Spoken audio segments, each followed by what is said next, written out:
Si vous avez des enfants qui sont à l'âge où ils parlent de leur futur métier extraordinaire, alors le prochain reportage risque de les intéresser. Vétérinaire de zoo. Ça, c'est pas un métier ordinaire. On imagine même ça comme un conte de fées. Vous imaginez soigner la pneumonie d'un éléphant ou un violent mal de gorge de girafe. Ça doit être toute une expérience. Mais évidemment, le rêve est aussi, comme partout ailleurs, loin de la réalité. C'est pas tout à fait un pique-nique. D'abord, il y a une somme considérable de connaissances qui doit être accumulée puis mise à profit. On imagine que les changements de saison, par exemple, ont des effets différents sur les organismes des animaux, la nourriture qu'on leur sert aussi, ce qui fait qu'on est autant dans le préventif que dans le curatif sur une ménagerie aussi complexe que variée. Et contrairement à ce qu'on peut penser, l'absence de liberté n'est pas le facteur prédominant sur l'état de santé des bêtes, puisque la plupart sont nés en captivité, ici à Granby ou ailleurs dans d'autres zoos, ce qui n'empêche pas qu'on soigne parfois des dépressions nerveuses. On prend la sarbacane parce que ça ne fait pas de détonation. On pourrait prendre un pistolet. Avec un pistolet, tous les animaux ont peur parce qu'ils se souviennent qu'on utilisait ça. Ça, l'impact n'est pas puissant, ça ne fait pas de bruit.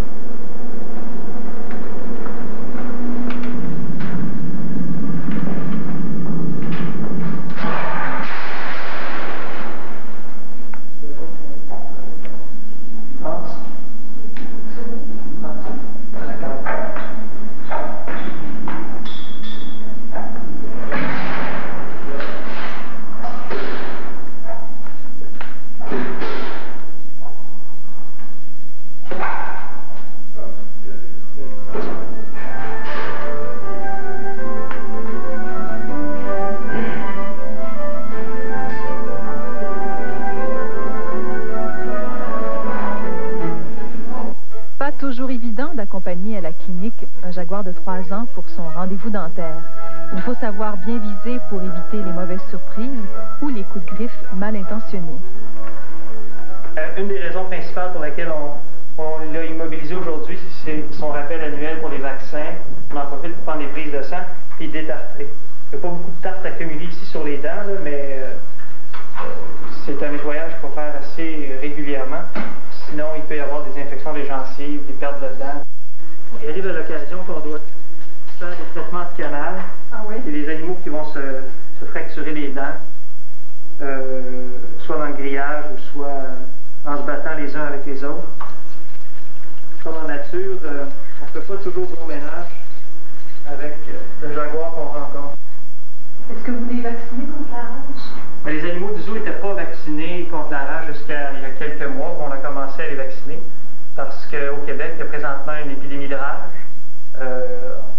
Il y a une vague qui vient à la fois d'Ontario puis de l'État de New York. Alors, cet hiver dernier, pour la première fois, il y a eu des cas de rage rapportés ici en périphérie de Granby. Depuis 7 ans, Clément Lantier est médecin vétérinaire et directeur de la santé animale au Jardin zoologique de Granby. Il a étudié à la faculté de médecine vétérinaire de Saint-Hyacinthe. Là-bas, les cours sur les animaux exotiques sont plutôt rares. Salut, Toto. Les opportunités de travail sont tellement minces aussi là, on peut facilement comprendre pourquoi la faculté ne met pas beaucoup d'énergie. Mais pour comprendre le comportement ou comment soigner un jaguar, qu'est-ce que...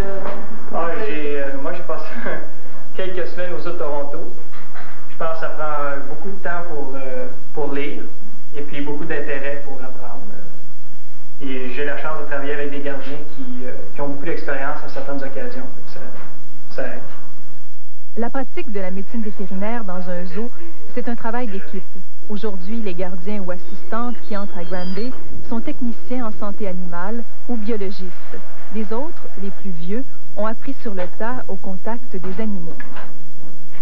Moi, c'est quand il y a un animal que je vois qui n'est pas normal, des problèmes. Là, je l'appelle. Viens voir. On suit ensemble ce qu'on peut faire pour lui. Ben moi, j'aurais tendance à dire que le travail du gardien dans un zoo est bien plus important que celui du vétérinaire. C'est pour ça qu'il y a jusqu'à 17 gardiens.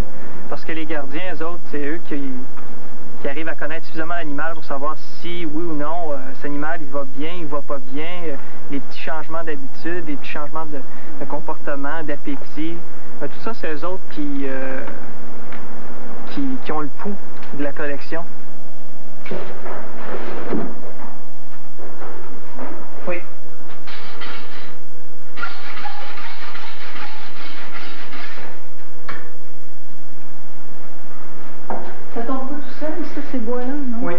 ça, sauf que lui, il est un peu malin. Il chasse la femelle. Il est déjà arrivé par le passé, il en a éventré. Ah ouais. Alors, on lui coupe les bois à cette période-ci de l'année. Le zoo de Granby, c'est un territoire de 100 acres et une collection de 200 espèces, soit environ 1200 animaux. Pas le temps de chômer. Un vétérinaire ne se contente pas de soigner. Sa tâche est immense. Il faut avoir les yeux partout et prendre des décisions rapidement. Ici, il y a quelques années, il n'y avait pas de reproduction, mais on ne donnait pas une diète adéquate. C'était très, très pauvre en protéines. Et puis, dès 85, on a remédié à ça. Puis, le premier veau est venu au monde ici en 87 ou 88. Des fois, ça ne prend pas grand-chose, mais il faut juste avoir le temps de lire puis de trouver les raisons qui nous causent des problèmes. Les diètes de plusieurs espèces ont été revues et corrigées. Une tradition s'est aussi perdue. Les visiteurs n'ont plus le droit de nourrir les animaux. Les distributrices de moulées n'existent plus. Ici, par exemple, il y a quelques années, il y avait une machine distributrice. Oui, je me souviens. Il y avait même une rampe dans laquelle on laissait tomber la petite moulée. Puis l'ours passait la journée complète couché au sol, la bouche ouverte. Puis attendait juste au pied de la chute, les aliments lui tombent dans la bouche. Fait que les animaux ne faisaient pas beaucoup d'exercice. L'amélioration de certains pavillons a aussi permis un meilleur taux de reproduction. Certaines espèces ont besoin de conditions optimales pour se reproduire en captivité.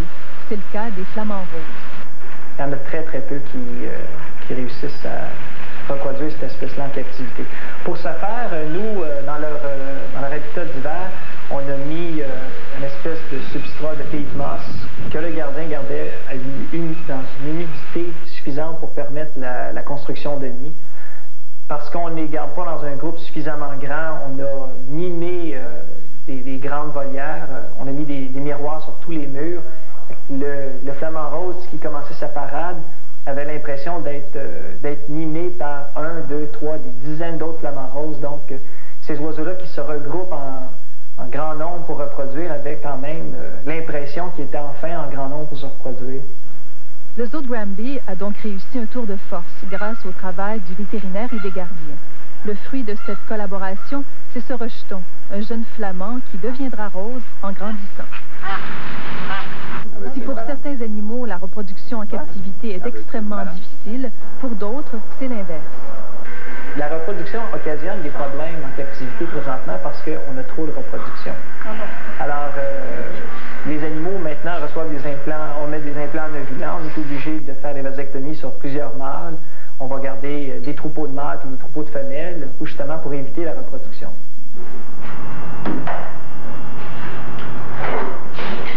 Donc, je vais y mettre une micropuce pour pouvoir l'identifier de façon permanente.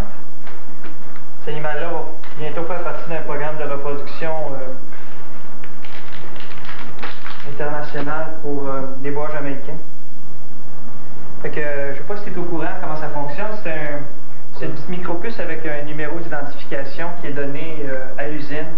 Alors, c'est le seul numéro, c'est la seule micropuce dans le monde qui a ce numéro jusqu'à présent. Là, pour être certain on peut ici faire une lecture. Fait que tu vois son numéro. Le jardin zoologique de Granby a fait du chemin depuis ses débuts, il y a bientôt 40 ans. Il est membre d'associations internationales au même titre que des zoos prestigieux comme celui de Washington.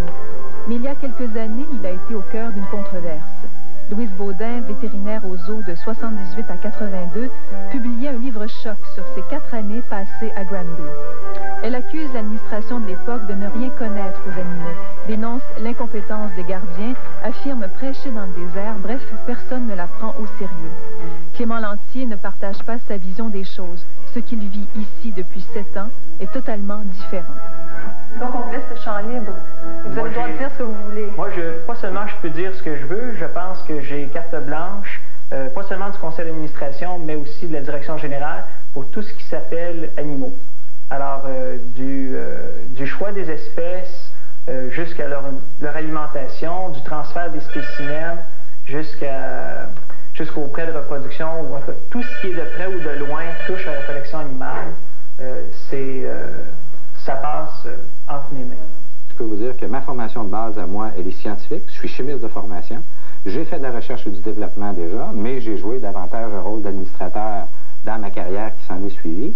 Donc, le discours que j'ai avec le médecin vétérinaire, qui est un employé pour lesquels les compétences qu'il a lui sont reconnues, joue le rôle prépondérant à l'intérieur de l'organisation. D'ailleurs, c'est pas moi qui est le président de l'Association canadienne des parcs zoologiques aquariums, c'est lui. Les administrateurs sont conscients de leurs limites financières.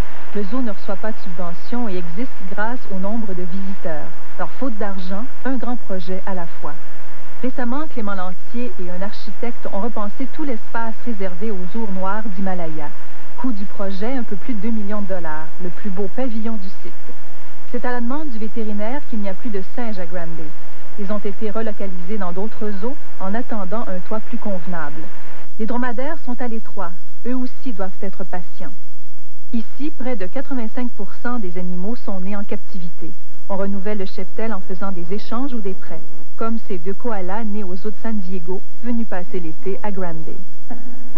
Je pense que je m'ennuie déjà là, de penser qu'ils retournent en Californie. Pas un toutou.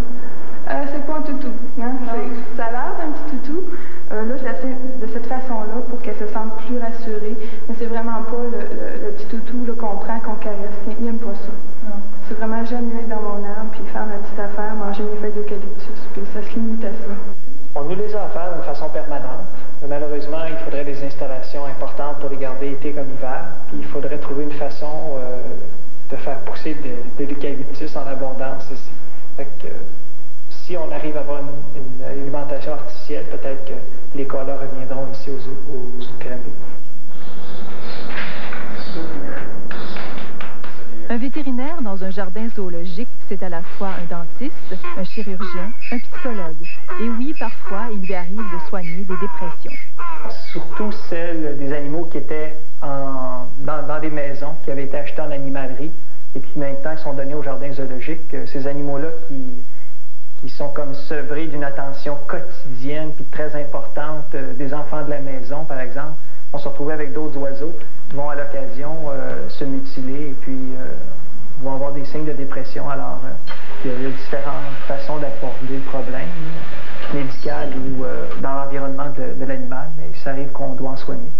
Les détracteurs de zoos, ceux qui ne croient pas à la captivité, qui sont contre ça parce que ça fait du tort aux animaux, qu'est-ce que vous pensez de ça? Je pense qu'ils ont raison, dans le sens que garder les animaux pour les présenter comme le faisaient les vieilles ménageries, ça n'a aucune raison d'être. Je pense que la vocation ou les vocations maintenant qui justifient la garde de ces animaux-là sont essentiellement l'éducation et la conservation. Plusieurs de ces espèces-là sont presque exclusivement présentes en jardin zoologique et puis font l'objet de programmes de reproduction intensifs pour, dans certains cas, les réintroduire en nature.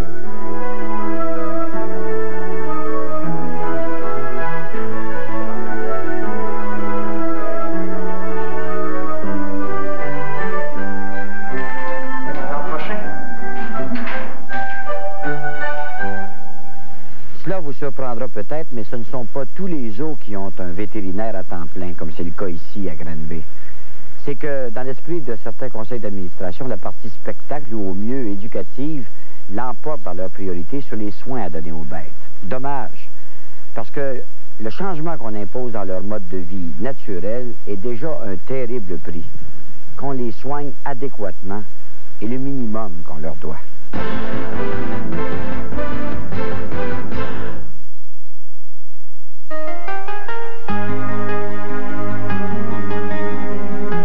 Depuis plus de 45 ans, des millions de Canadiens comptent sur elle pour bâtir leur avenir. Encore une fois cet automne, c'est le temps des obligations d'épargne du Canada. Parce qu'elles sont sûres, elles vous procurent la tranquillité d'esprit.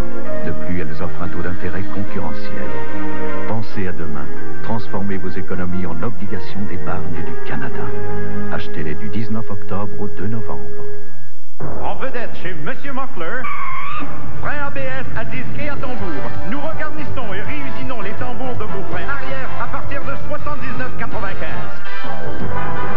On a la solution. Lebeau vous propose le son qui monte, le son Sony. Découvrez les très sécuritaires lecteurs de disques compacts et lecteurs de cassettes avec plaquettes détachables, ainsi que le lecteur au laser avec chargeur pour 10 CD. Chez Lebeau, on est aussi expert en chaîne stéréo Sony. Être complice, c'est pas toujours facile, mais c'est plus que jamais possible grâce à l'approche que nous propose Corps à Corps. Chaque semaine, Corps à Corps nous dévoile l'art d'aimer, le corps et la sexualité, la psychologie de l'amour. La nouvelle collection Corps à Corps, c'est tout cela, et plus encore. Premier numéro en vente partout à 2,95 $ seulement, plus reliure gratuite. Corps à Corps, une collection unique qui lève le voile sur l'amour et la sexualité. Tous ceux qui vous demandent de dire non le 26 octobre se gardent bien de vous dire quel intérêt ils servent, les leurs ou les vôtres. D'ailleurs, quel intérêt aurait-il à vous dire qu'on perdrait ainsi tous les gains de l'entente? Quel intérêt aurait-il à vous dire qu'un non plongerait le Québec dans l'incertitude politique et économique? Et quel intérêt aurait-il à vous dire le prix à payer pour tout cela? Alors qu'en disant oui, le Québec prendra un nouvel essor et se tournera vers l'avenir avec force et fierté. Car le 26 octobre, l'avenir commence par un oui.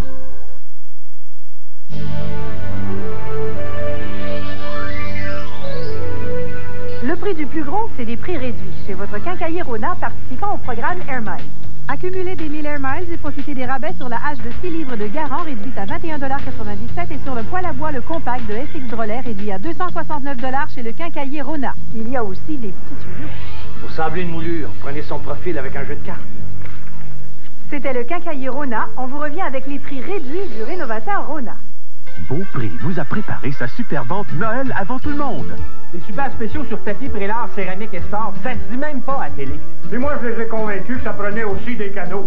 Oui, achetez pour 150 $ et plus et recevez un cadeau. En plus, tirage de 2 cadeaux surprises à tous les jours. C'est pas tout, vous êtes éligible à un grand tirage. Premier prix, 500 $ en argent. Deuxième prix, un bas de Noël rempli de jeux éducatifs. Laissez-vous pas passer un sapin. Le meilleur rapport qualité-prix, c'est Beaupré.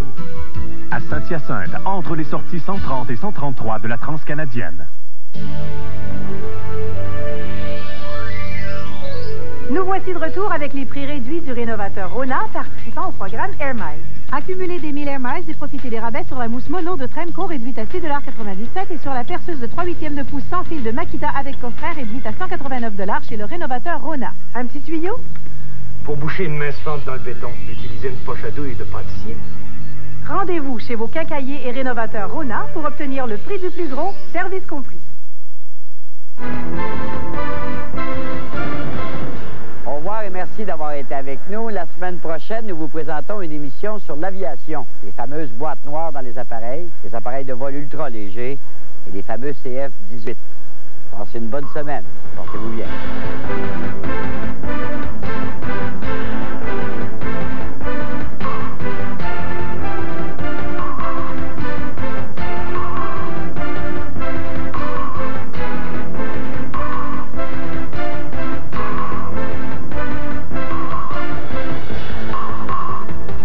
Un détective qui n'a qu'un seul talent, vous faire rire.